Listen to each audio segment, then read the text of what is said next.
The Crown Prince's white moonlight of 10 years stands before me, arrogantly telling me to get lost. I leisurely board my carriage and give him a faint smile.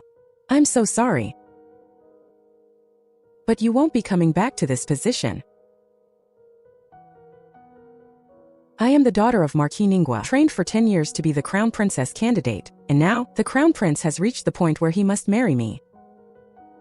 Even the Emperor is quite helpless about it, after all, whether it's my background, looks, or talent.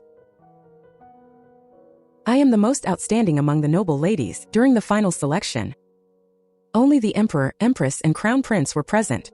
If you were asked to give up everything from the Marquis' estate, just to be with His Highness, would you agree? I would do so willingly. Marquis Ning looked at my face and laughed heartily. Excellent. Simply wonderful. Heaven truly favors our house to have bestowed you upon us. The Marquis rescued me from a crowd of refugees. He helped me bury my parents and siblings, and took me in as his foster daughter. He claimed I was the daughter of his legal wife, who had been sent to the countryside for years due to illness. I should kowtow to my father for giving me a new lease on life. My dear, we've planned for 10 years. Everything depends on this one strike. At the spring welcoming banquet, the Crown Prince saw me for the first time. He stared at me for a long time without blinking, before finally asking, "Do you know the Earl's daughter, Zhan Yuding?" I shook my head, looking at him with feigned confusion. He muttered to himself, "You look so much alike. Except she has a mark between her brows shaped like a lotus, which adds a certain charm. I've only recently returned to the capital. Is that lady not here today? She's avoiding the crowd and didn't want to run into you. You are so handsome, sir, that even women might not compare. Who wouldn't be happy to see such a face? It's truly a treasure." His Highness began to keep me in his thoughts. This daughter of Marquis Ning, who looked so much like Zhan Yuding, Gu Hanyu. From the first day I entered the Marquis' estate, I knew I was chosen solely because I resembled Zhan Yuding, the noble girl from the Earl's house who had the prince following her since childhood. The Marquis never hid his intentions for saving me, and I didn't hide mine either. I knew exactly what he was calculating. We maintained a hypocritical father-daughter relationship, merely putting on a show for others.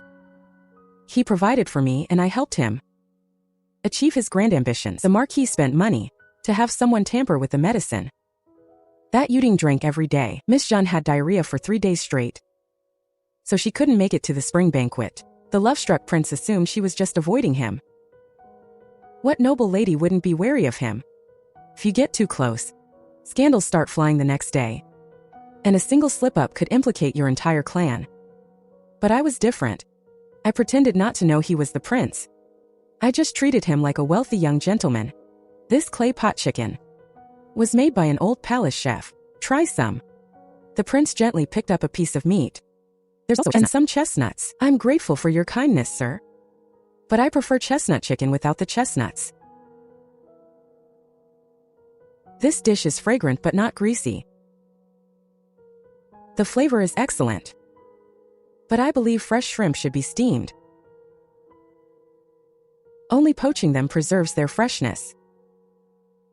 The prince no longer hid his shock and delight. Even your tastes in food are identical to hers. This was information the Marquis had spent a fortune to find out.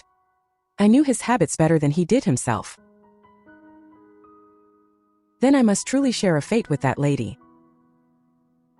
I replied with a joyful face. When it comes to acting, even I'm impressed by myself, since I'm faking it every day.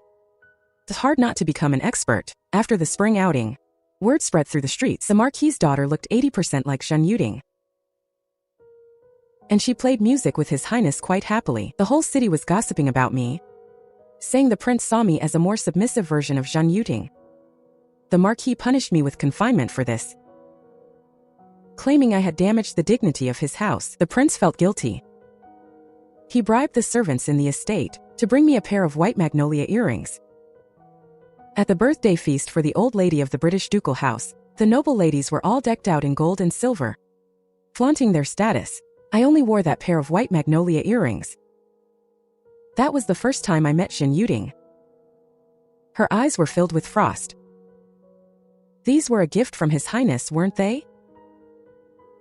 I'm partial to magnolias. So he had a pair specially made. It's just that I didn't feel like wearing them. The rumors of me being Zhen Yuding's body double were basically confirmed.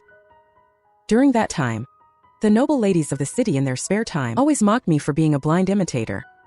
Delusional. The Marquis and I were sipping tea in the courtyard, listening to the servants describe how notorious the rumors outside had become.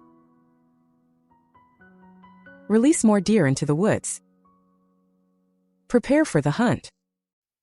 The Marquis ordered that every year on the first day of summer, the generals would bring their families to the hunting grounds. While other ladies sipped tea and enjoyed the view in tents, I mounted a horse, drew my bow, and chased prey alongside the young lords. He disliked noise, and usually just spent his time writing and painting. I grew up in a village. I love the vast sky and earth. I'm not like the typical noble ladies, who are pampered and delicate. Don't take those rumors too seriously.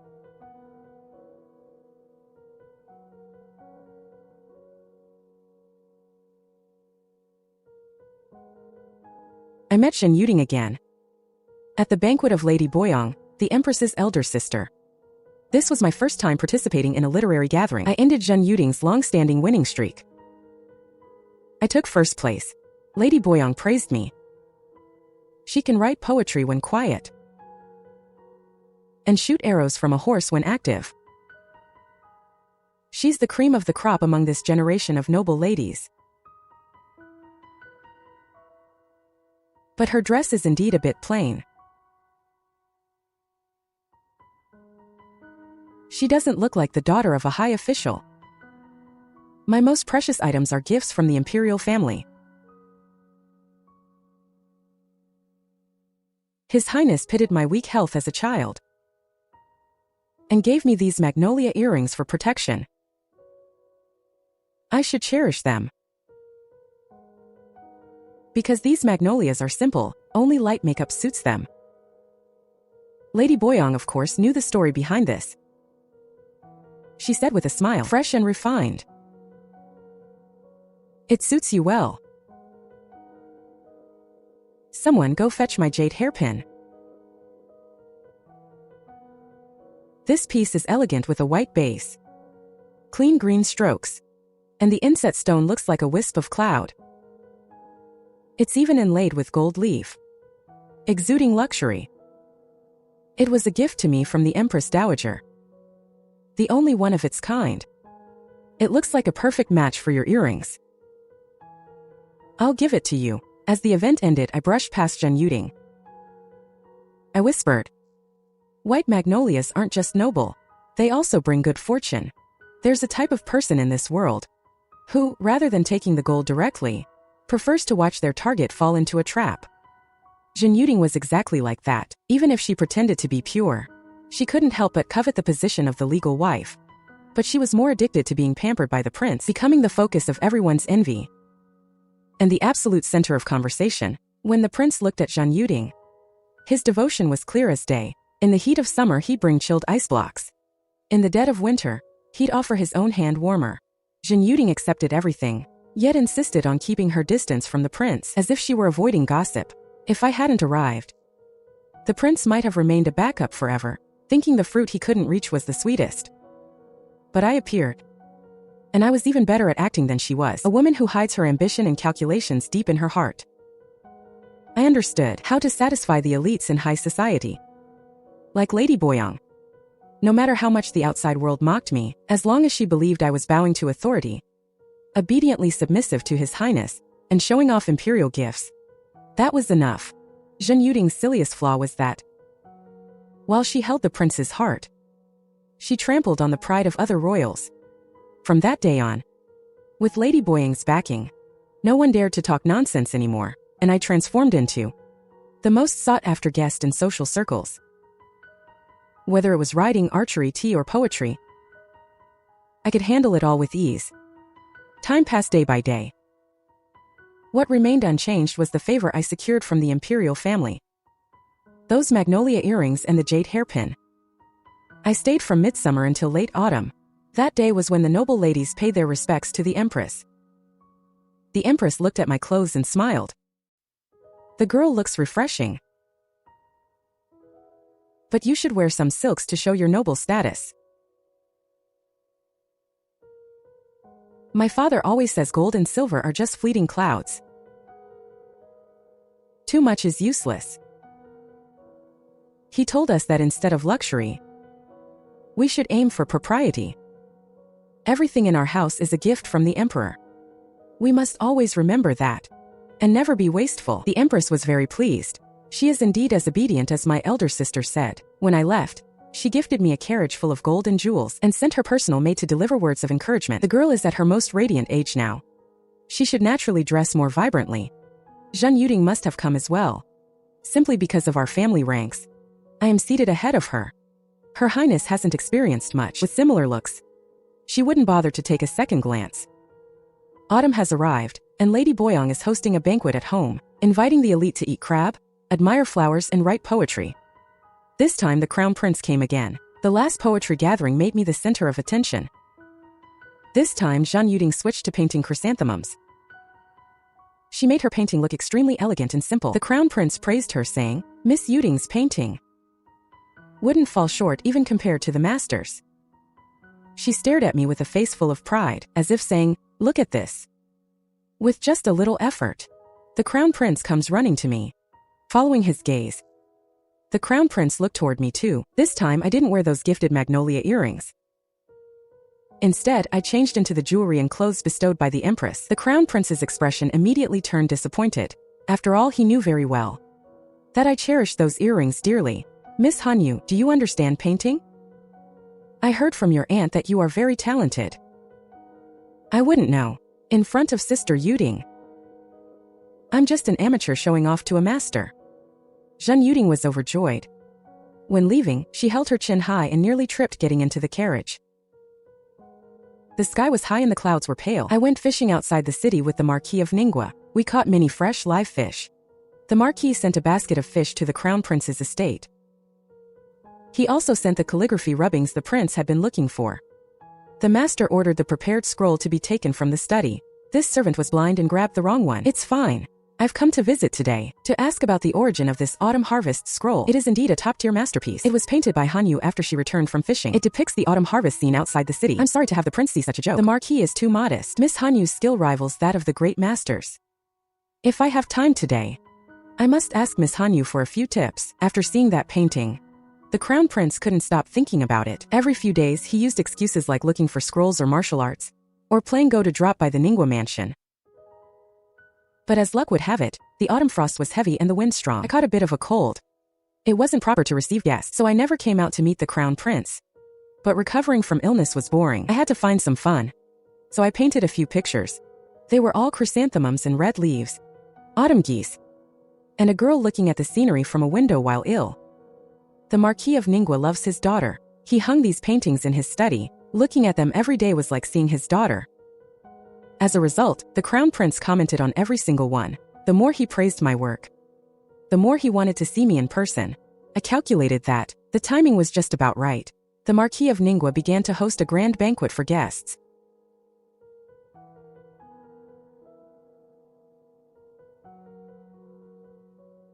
"Miss Hanyu, aren't you going to paint?" "I won't make a fool of myself. Besides, I haven't fully recovered yet." "Your Highness, could it be you're blaming me for my poor painting? Miss Yuding's painting is surely wonderful." The banquet ended. The Marquis and I looked at the paintings in the study and smiled. Trading one painting by a master to ensure she isn't the first in the prince's heart is worth it. This was the first time. The prince knew what Zhen Yuding liked, but he didn't go out of his way to help her. After I fully recovered, I happened to meet the Crown Prince when he came to visit. "Miss Hanyu, I've always wanted to ask, since your skill is so high, why do you never show it?" "Because I didn't know your Highness well before. After understanding your highness's situation, I found out that your highness and sister Jeanne share a mutual affection. I had to keep my distance to avoid overshadowing my sister. These are my heartfelt words. I'm grateful for the earrings you gave me before. I only said this because I treat you as a friend. That's why I spoke out. I'm not a girl who doesn't know the rules. Though I look 80% like my sister, I believe in doing things in the proper order. Even if I were interested, I couldn't use my familiar face to steal her love. I hope your highness understands, Miss Hanyu. If you met two people with similar looks and similar talents, one who avoids you at every turn, being aloof and proud, the other who is free-spirited and happy to be near you, which one would you choose? Definitely the latter. I'm not stupid. I wouldn't go looking for trouble. I am not a fool either. That day, before the crown prince left, he gave me a mutton-fat white jade bracelet. He said, "There is only one of these in the world." At the start of winter, Lady Boyong got some top-quality venison. She invited several young people to roast venison at her mansion. Lady Boyong leaned on the heated couch and smiled. In this cold weather, I always feel sluggish. You young people should gather more often. It cheers me up too. It likely had to do with the prince choosing a consort. Yuding's bracelet is so bright. It suits you well. You have a great eye, my lady. This was a birthday gift from the crown prince, but Hanyu's mutton-fat white jade bracelet is actually more valuable. It was specially made by the founding emperor for consort Duan. The emperor once praised her as his only soulmate. It seems the crown prince is very fond of you. The next day, she invited me to a tea house. She wiped her tears and apologized to me. It's all my fault. I shouldn't have let you hear those rumors. Being pointed at behind your back, saying that you were imitating me.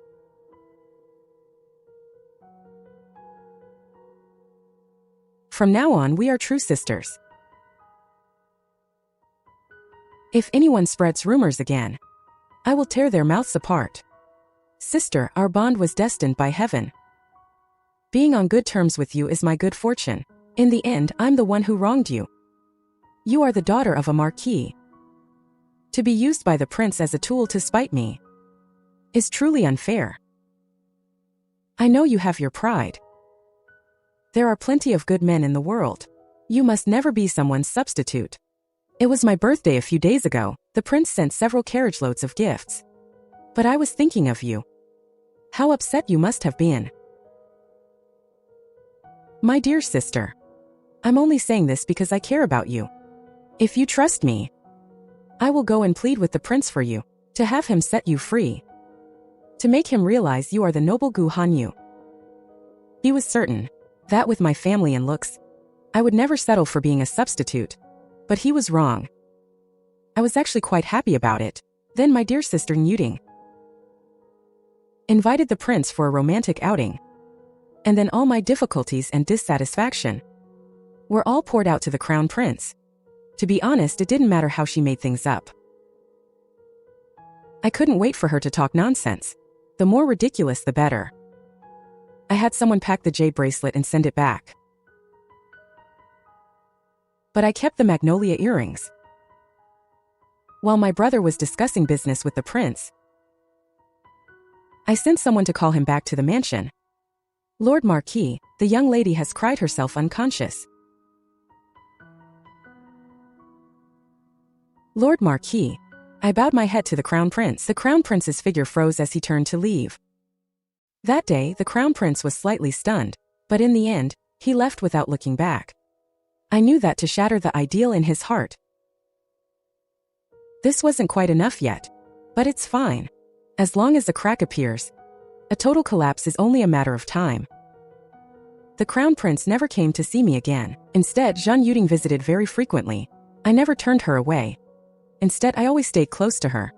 So when Lady Boyong invited me over, she naturally came along.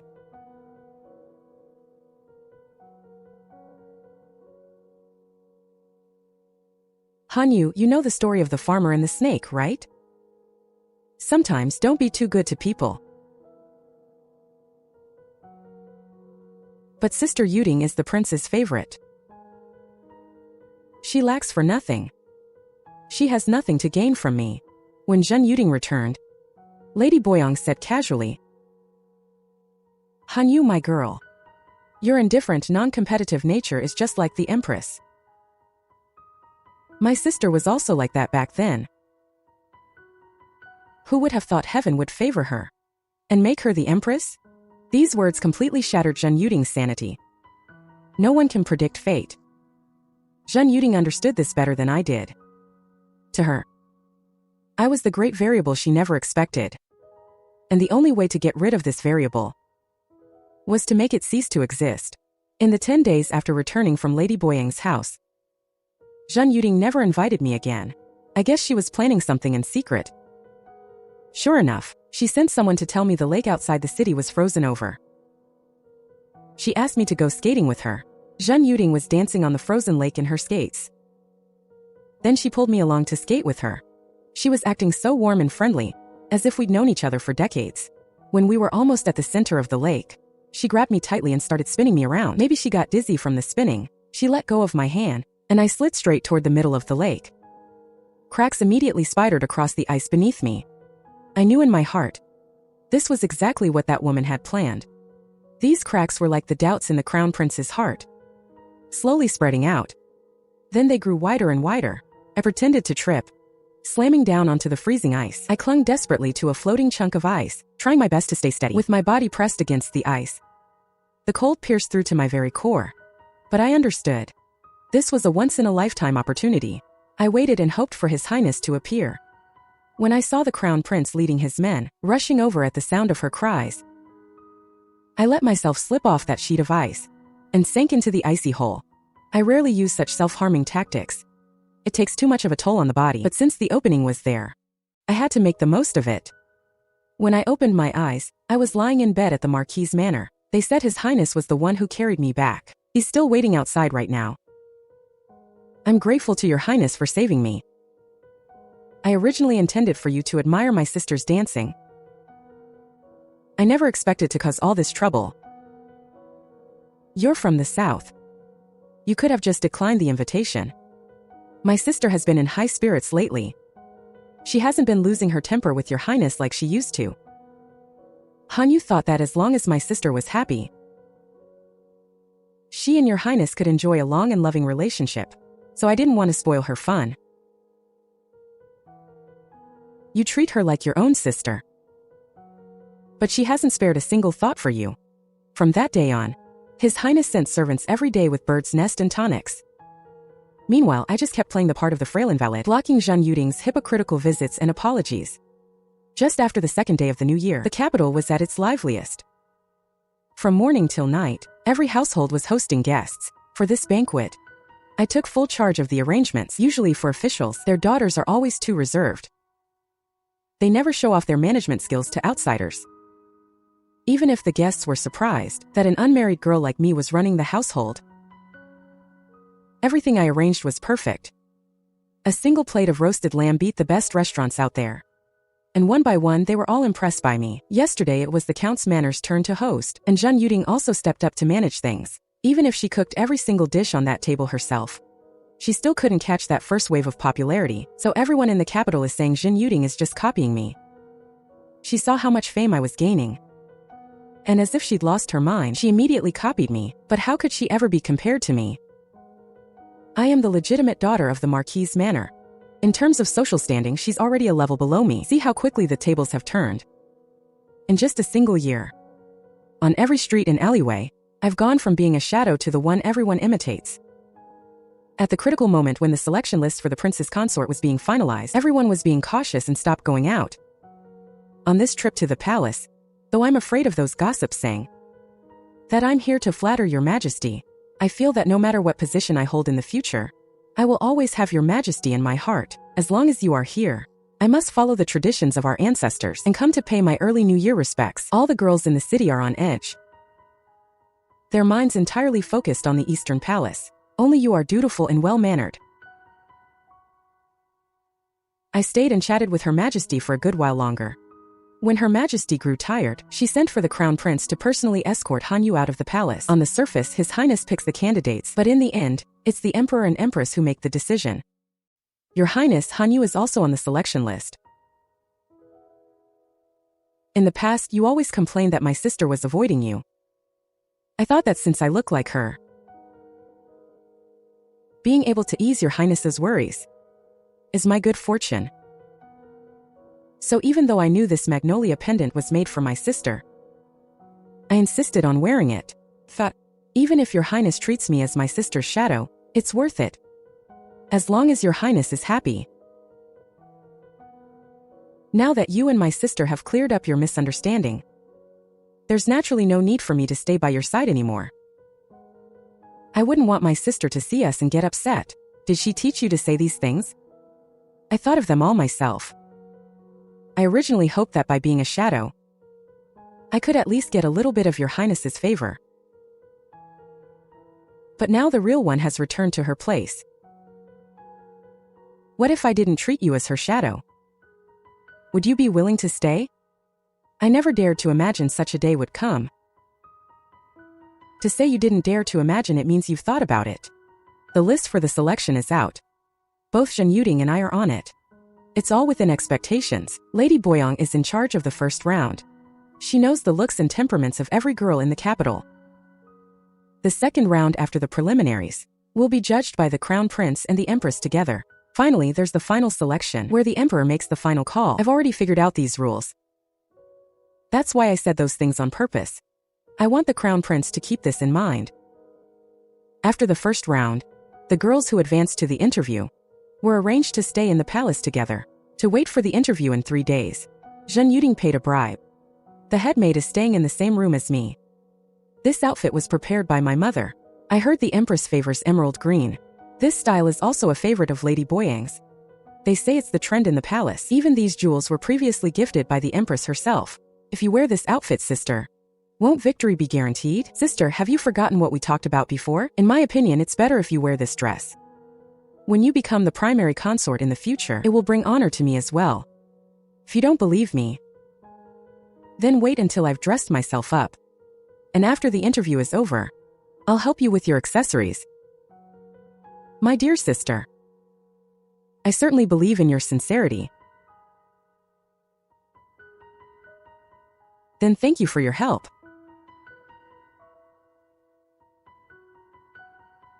Before leaving, she saw me change into a pink outfit. And only then did she smile and leave with peace of mind. She was wearing an emerald green gown almost identical to the one I wore at the spring feast last year when I first met the Crown Prince. While I was waiting, I put on the magnolia earrings I've been holding onto. If Zhen Yuding hadn't worn that dress, I wouldn't have been 100% sure. But she did. She was desperate to prove her feelings to the Crown Prince. Maybe the prince's feelings for me weren't that deep. But the more Zhen Yuding tried to make him abandon me, the more disgusted he became. He is the heir to the throne. Since when could an outsider interfere with his decisions? The result was just as I guessed. When the Crown Prince saw Zhen Yuding in that outfit, he wasn't pleasantly surprised at all. His eyes were filled with nothing but disappointment. The white moonlight in his heart, who used to ignore him, was now willing to be a body double, just to become the primary consort. But he still kept her on the list. I followed the rules and wore all my jewelry. My hair covered in pearls and emeralds. Only these white jade earrings seemed out of place. The Crown Prince looked at my earrings and smiled. Spring is exactly when the magnolias bloom.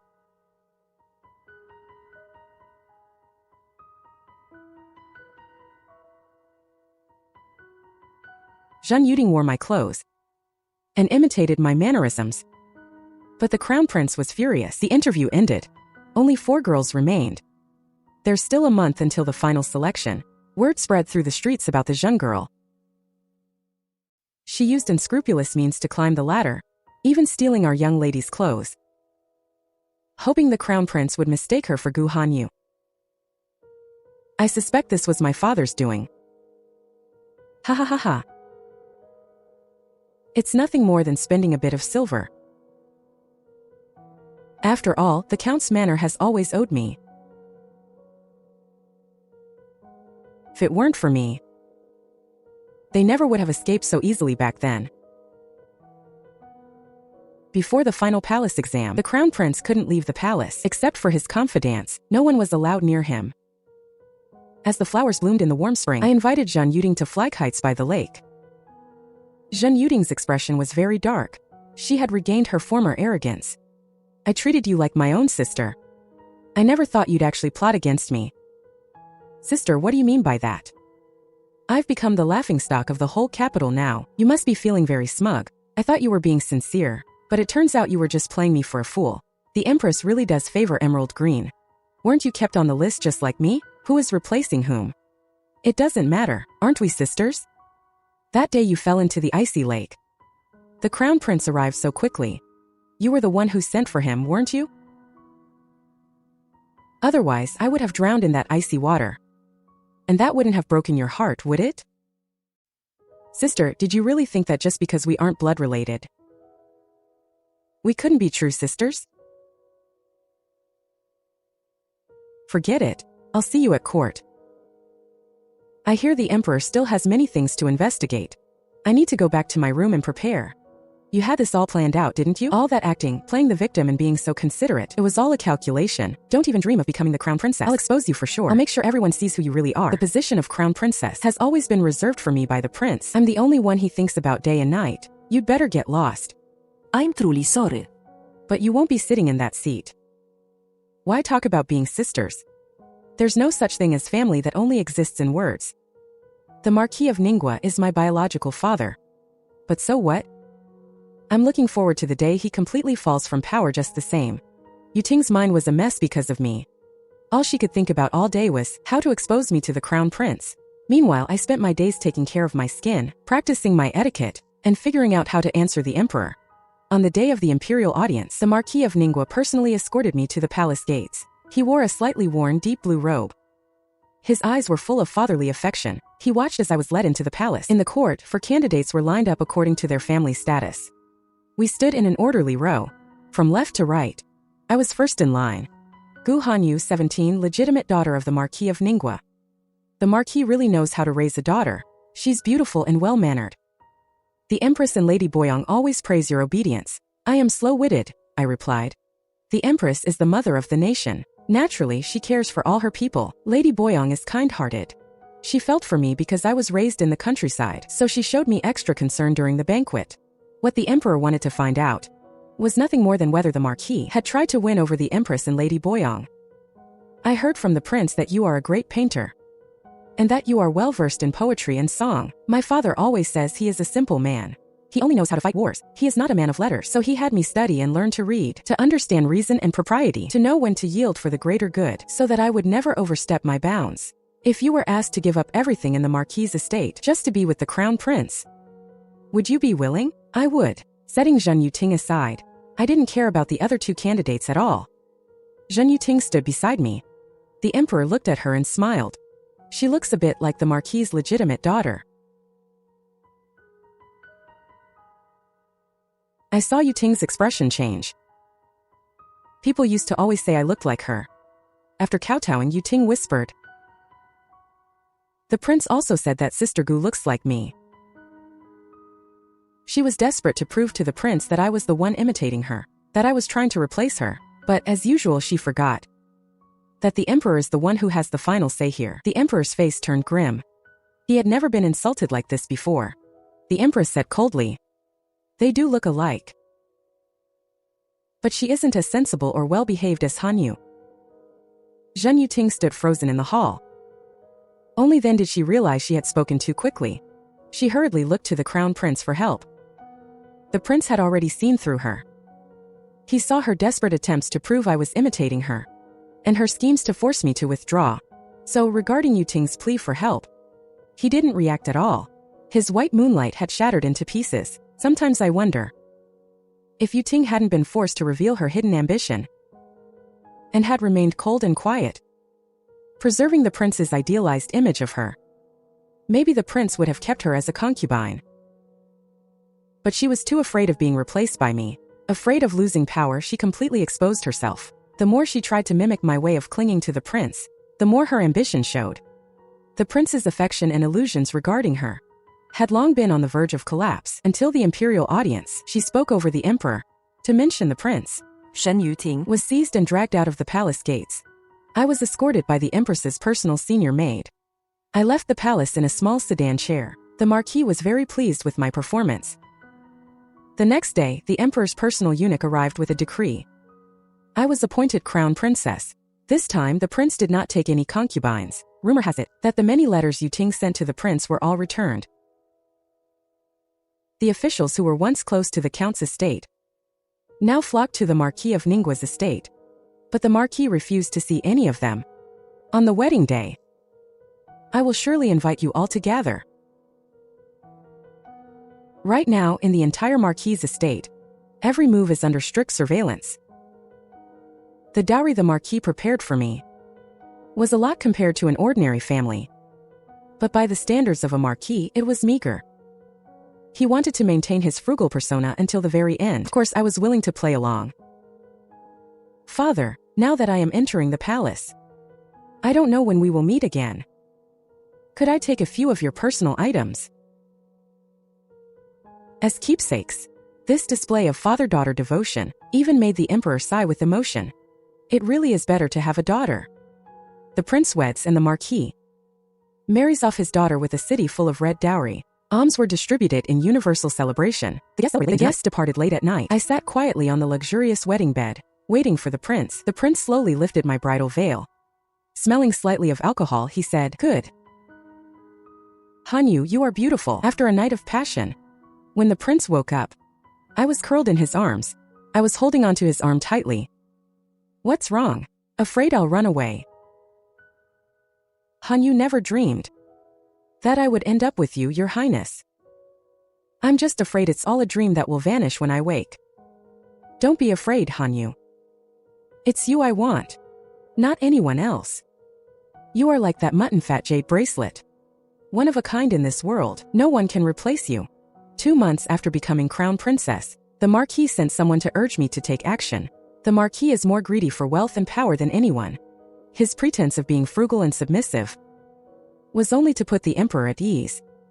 From the first moment he saw me, he decided he would make me the crown princess, to be the one sleeping beside the prince. The emperor has only this one son. Once the prince is dead, he can take advantage of the chaos to rebel and claim the throne. I understand that not just in the Eastern Palace, but even in the Imperial Palace, there are the Marquis spies everywhere. And in the army, not to mention his false reputation for loving the people like his own children. The soldiers' admiration for him even exceeds that for the emperor. But he has disguised all of this perfectly. The poison the Marquis sent was to be poured into the prince's tea in small, frequent doses. Over time, the prince's health would collapse. Even the imperial physicians wouldn't be able to find the cause. I kept all the poison, but I never used it. The Marquis didn't fully trust me. He frequently visited the prince to observe his complexion. Every time before he was to see the prince, I would use every trick I knew to keep the prince exhausted all night. When he saw the Marquis the next day, he looked drained, and so the Marquis believed me a little more. I have been the crown princess for a year now. At the Spring Breeze banquet, the prince and I attended together. I wore the mutton fat jade bracelet on my wrist. Looking at the spring scenery in the garden, I asked the prince coquettishly, "Does your highness remember our first meeting?" "Of course I remember." Hanyu was wearing a water green dress. You were as beautiful as a masterpiece of spring. My true feelings for you. Does your highness know them all? If I didn't understand, I wouldn't have chosen you back then. Haha. After returning to our room, I dismissed the servants. I took out a stack of secret letters and gave them to the prince. Then I knelt on the ground. I have done wrong. I tried to talk my father out of it many times, but it was useless. I couldn't bear to lose you. I can only beg you to grant me death. That stack of secret letters were all forged by me in the Marquis' handwriting.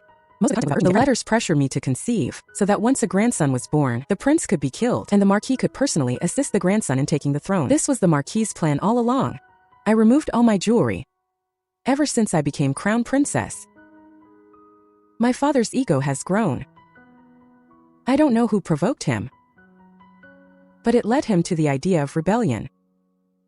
Seeing that persuasion was useless, I could only tell His Highness the truth. I'm willing to stake my life to prove my innocence. I only wish for your highness's safety and peace of mind. When I woke up, the crown prince was keeping watch by my bed, looking exhausted. I knew it's my fault. I shouldn't have doubted you. Your highness, please don't feel guilty. If I hadn't happened to encounter it, and if you hadn't become the crown princess, we wouldn't be in this situation.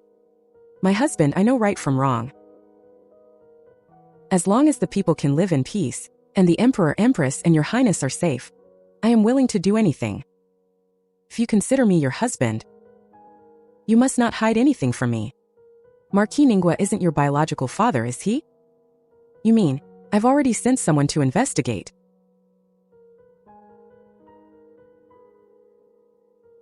The Marchioness of Ning did indeed give birth to a daughter. She was born while she followed the Marquis on a campaign. But the border was harsh and cold. The child died of illness before she was even a year old. A few years later, the Marquis brought you home. Everyone thought the legitimate daughter had been away for her health.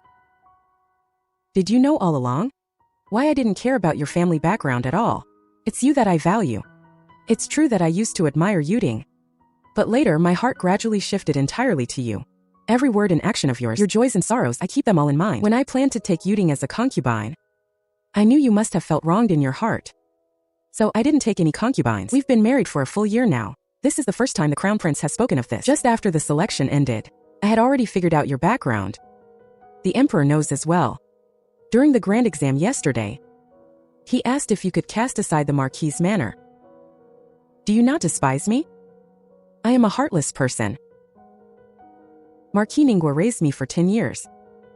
You really are too foolish. Would he raise you without a purpose? He saw that you'd be a concubine at most, which is why he taught you so diligently. If he were to rebel, he would never let you live.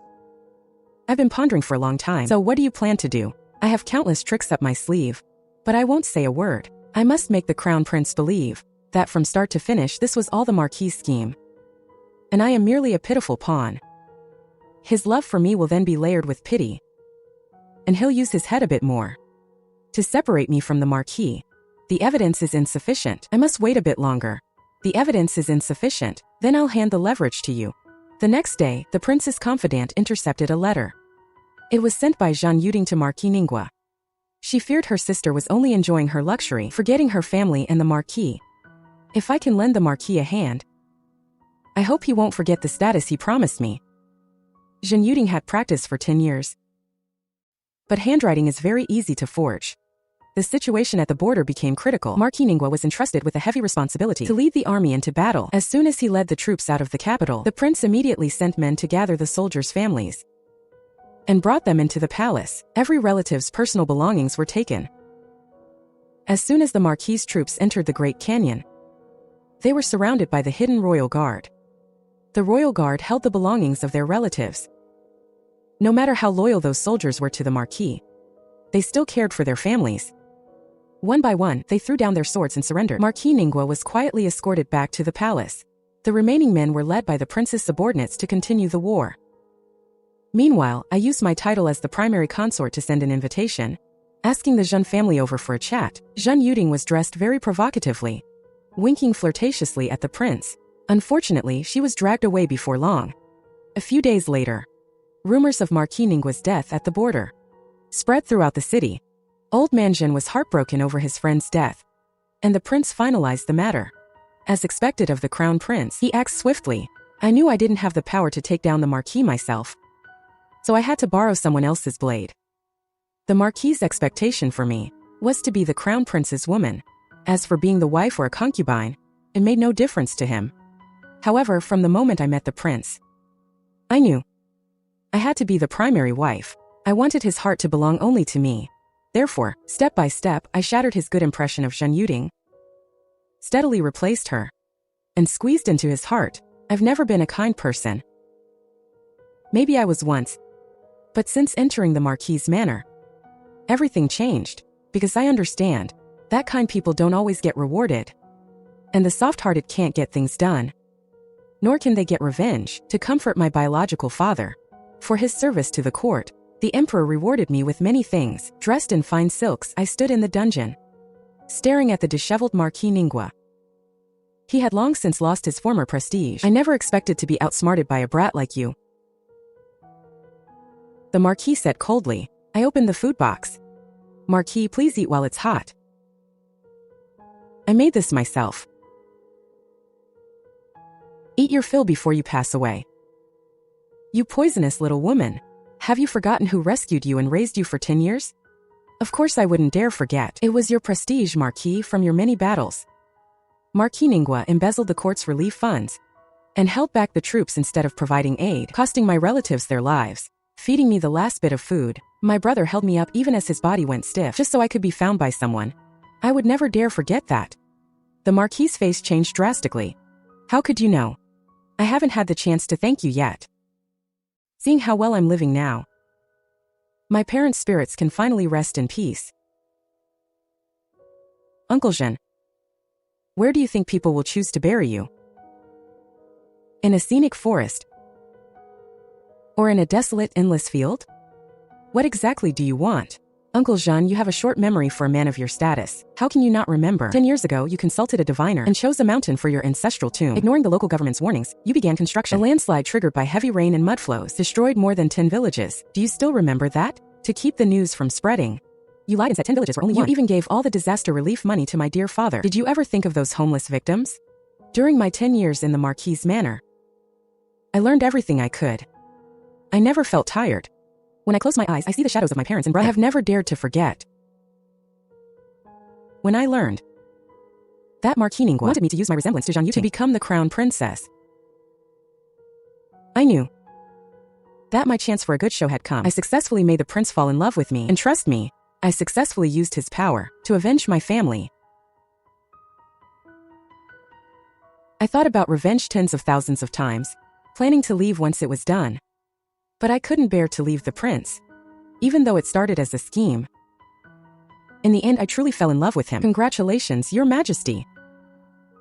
Congratulations, Your Highness. The crown princess has given birth to a grandson. Excellent, excellent.